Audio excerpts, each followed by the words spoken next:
반갑습니다. 송재준입니다. 사상 최대 규모의 비리 사건이다 라고 불리는 화천대유 사건이 시간이 가면 갈수록 그 실체가 명확하게 밝혀지고 있습니다. 물론 이재명 후보 측에서는 계속해서 이 사건에 대해 가지고 국민의힘 사건이다, 국민의힘 게이트다 이렇게 밀어붙이고 싶은 것 같은데요. 불행하게도 진실은 그렇게 쉽게 가려지지가 않죠. 최근에 이재명 후보는 자신을 둘러싼 화천대유 논란에 대해서 국민의힘의 게이트다 라고 밀어붙이고 있습니다. 아예 그냥 퇴직금 50억 자체가 대가성 뇌물이다 이렇게까지도 얘기하는데요. 물론 곽상도원 아들의 퇴직금의 문제는 비상식적인 것이 분명히 사실입니다. 그러나 아무리 비상식적이라고 할지라도 변하지 않는 진실은 화천대유 사건의 몸통은 곽상도가 아니라 이재명 후보라는 것이죠. 이재명 본인 스스로도 화천대유 사건으로 자신이 무너질 수 있다라고 생각하는 것인지 계속해서 화천대유를 국민의힘 게이트다라고 몰아가고 있습니다. 근데 저는 개인적으로 이재명 후보가 왜 이렇게 고생을 하는지 모르겠습니다. 정말로 자기가 떳떳하다, 자신이 있다라고 한다면 국감 가자, 특검 가자 이렇게 얘기하지 않겠습니까? 정작 그런데 어떻게 된 것인지 곽상도 측에서는 특검을 수용을 했는데 이재명 후보 측에서는 국감이 됐거나 특검이 됐거나 안 하겠다라는 거예요. 정말로 자기가 화천대유 사건에 대해서 자신이 있다라고 한다면 왜 국감을 안 하겠습니까? 왜 특검을 안 하겠습니까? 왜 계속해가지고 수사기관에 맡기자 이런 얘기를 하겠어요? 뻔한 거 아니겠습니까? 자신이 없으니까. 자신이 없을 수밖에 없는 게 이재명 후보 본인 스스로가 화천대유 사건에 대해서 실토했다 이런 얘기가 나오는데요. 대장동 개발 자체를 유동규 전 사장이 한 것이 아니냐라는 질문에 대해서 유동규가 주도한 것이 아니라 자기가 설계를 한 것이다 이렇게 얘기를 했던 거죠. 분명히 이재명 후보 본인 스스로가 실토를 한 것이에요. 대장동 개발 그거는 유동규가 설계를 한 것이 아니라 누가 설계를 했다? 내가 설계를 했다. 자기가 실토를 했습니다. 저게 지금 뭐 5년 전 6년 전 옛날에 했던 얘기가 아니라 언제 했던 얘기냐? 지난 14일에 했던 얘기입니다. 지난 14일뿐만이 아니죠. 2013년도에도 마찬가지였습니다. 그때까지만 하더라도 얼마나 자랑스럽게 대장동 사업에 대해 가지고 떠벌리고 다녔습니까? 불과 며칠 전까지만 하더라도 자기가 설계했다. 저렇게 떠벌리고 다녔고 몇 년 전에도 마찬가지로 자기가 주도했던 것이다. 그렇게 떠벌리고 다녔는데 왜 이재명 후보의 입장이 갑자기 이렇게 180도 바뀐 것일까요? 그때까지만 해도 이재명 후보가 대장동 개발을 통해서 얼마나 많은 세금을 내가 걷어들였는지 그거를 자랑하는 데만 집중했던 것이지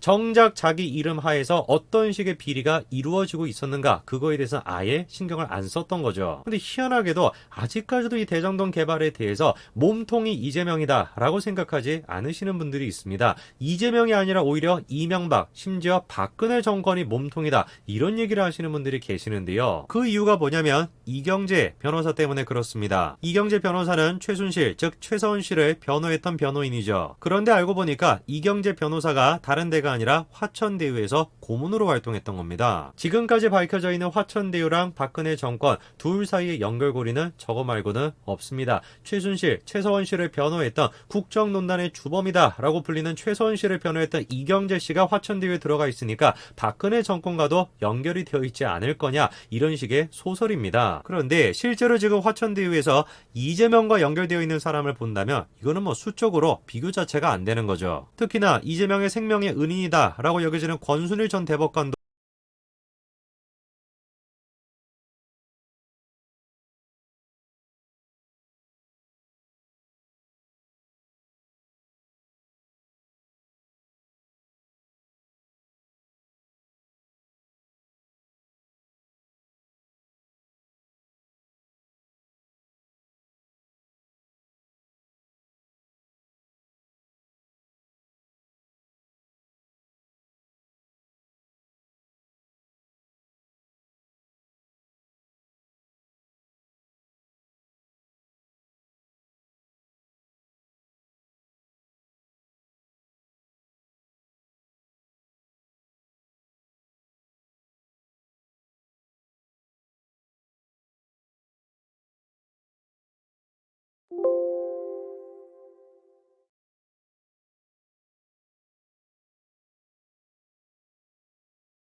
인데요. 그 이유가 뭐냐면 이경재 변호사 때문에 그렇습니다. 이경재 변호사는 최순실, 즉 최서원 씨를 변호했던 변호인이죠. 그런데 알고 보니까 이경재 변호사가 다른 데가 아니라 화천대유에서 고문으로 활동했던 겁니다. 지금까지 밝혀져 있는 화천대유랑 박근혜 정권 둘 사이의 연결고리는 저거 말고는 없습니다. 최순실, 최서원 씨를 변호했던 국정농단의 주범이다 라고 불리는 최서원 씨를 변호했던 이경재 씨가 화천대유에 들어가 있으니까 박근혜 정권과도 연결이 되어 있지 않을 거냐, 이런 식의 소설입니다. 그런데 실제로 지금 화천대유에서 이재명과 연결되어 있는 사람을 본다면 이거는 수적으로 비교 자체가 안 되는 거죠. 특히나 이재명의 생명의 은인이다 라고 여겨지는 권순일 전 대법관도 화천대유의 고문이었고요. 박영수 특검 또한 마찬가지로 화천대유의 고문이었습니다. 박영수 특검은 다른 사람이 아니라 박근혜 정권의 국정농단 특별검사였죠. 상황이 지금 이런 상황인데 아직까지도 화천대유가 박근혜 정권과 이명박 정권과 연관이 되어 있다, 이렇게 주장하시는 분들을 보면은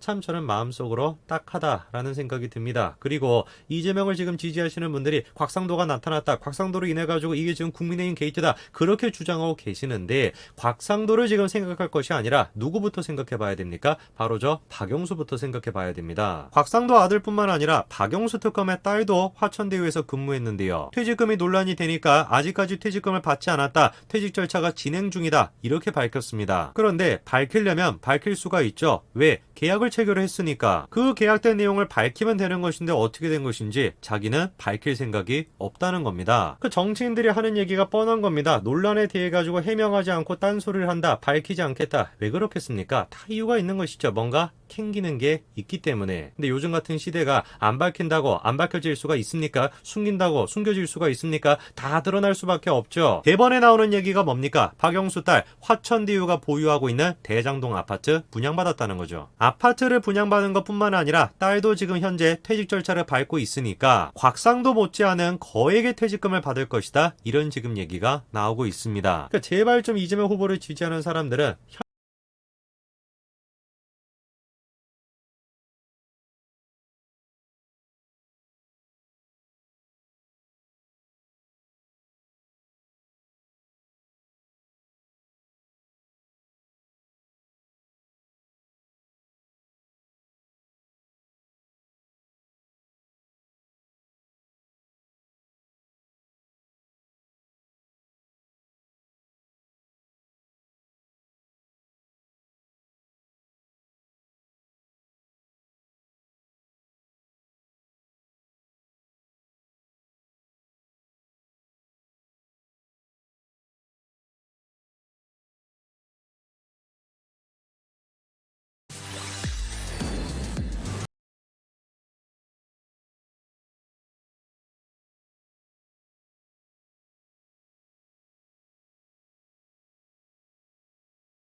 누구부터 생각해 봐야 됩니까? 바로 저 박영수부터 생각해 봐야 됩니다. 곽상도 아들뿐만 아니라 박영수 특검의 딸도 화천대유에서 근무했는데요. 퇴직금이 논란이 되니까 아직까지 퇴직금을 받지 않았다, 퇴직 절차가 진행 중이다, 이렇게 밝혔습니다. 그런데 밝히려면 밝힐 수가 있죠. 왜? 계약을 체결했으니까. 그 계약된 내용을 밝히면 되는 것인데 어떻게 된 것인지 자기는 밝힐 생각이 없다는 겁니다. 그 정치인들이 하는 얘기가 뻔한 겁니다. 논란에 대해 가지고 해명하지 않고 딴소리를 한다, 밝히지 않겠다. 왜 그렇겠습니까? 다 이유가 있는 것이죠. 뭔가 캥기는 게 있기 때문에. 근데 요즘 같은 시대가 안 밝힌다고 안 밝혀질 수가 있습니까? 숨긴다고 숨겨질 수가 있습니까? 다 드러날 수밖에 없죠. 대번에 나오는 얘기가 뭡니까? 박영수 딸 화천대유가 보유하고 있는 대장동 아파트 분양받았다는 거죠. 아파트를 분양받은 것뿐만 아니라 딸도 지금 현재 퇴직 절차를 밟고 있으니까 곽상도 못지않은 거액의 퇴직금을 받을 것이다, 이런 지금 얘기가 나오고 있습니다. 그러니까 제발 좀 이재명 후보를 지지하는 사람들은 현실 사실만큼은 좀 직시했으면 좋겠어요.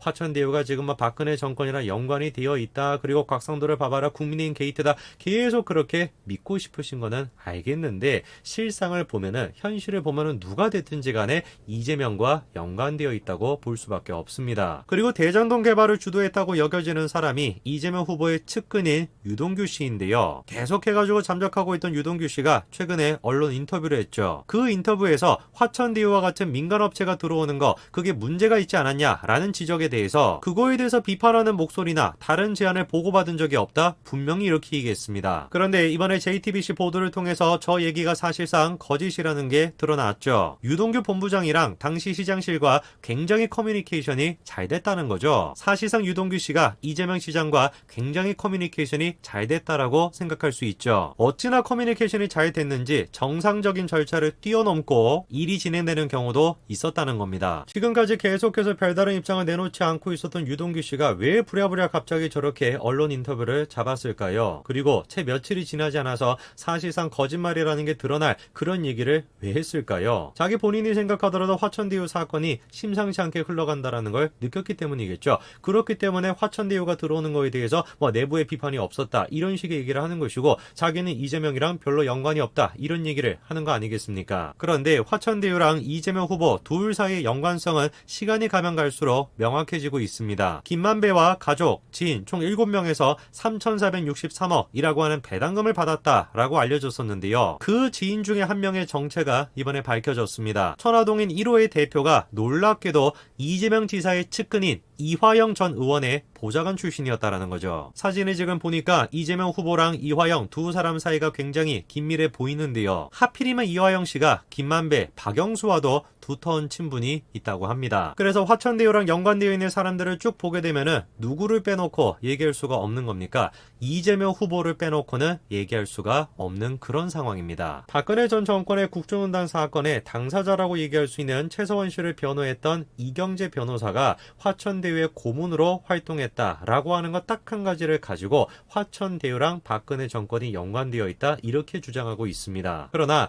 정상적이고 상식적으로 생각하는 사람들은 화천대유랑 관련돼 있는 사람들을 쭉 봤을 때 그리고 시간이 지나면 지날수록 드러나고 있는 사람들의 정체를 봤었을 때 누가 됐든지 간에 화천대유 사건의 몸통은 이재명이다 라고 생각할 수밖에 없죠. 이미 이재명 본인 스스로가 실토했습니다. 화천대유를 설계했던 사람은 나 이재명이다. 본인 스스로가 그렇게 실토했습니다. 채 며칠의 시간도 지나지 않아가지고 자신의 입장을 이렇게 180도 바꿔버릴 수 있는 사람, 사상 최대 규모의 비리 사건에 대해 가지고 자신의 입장을 이렇게 쉽게 바꿀 수 있는 사람, 과연 이런 사람이 대한민국을 이끌어 나갈 수 있겠습니까? 아무리 이재명을 좋아한다라고 해도 아무리 지지한다라고 할지라도 제발 좀 상식적으로 생각하시기 바랍니다. 여기까지 말씀드리겠습니다. 감사합니다.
있습니다.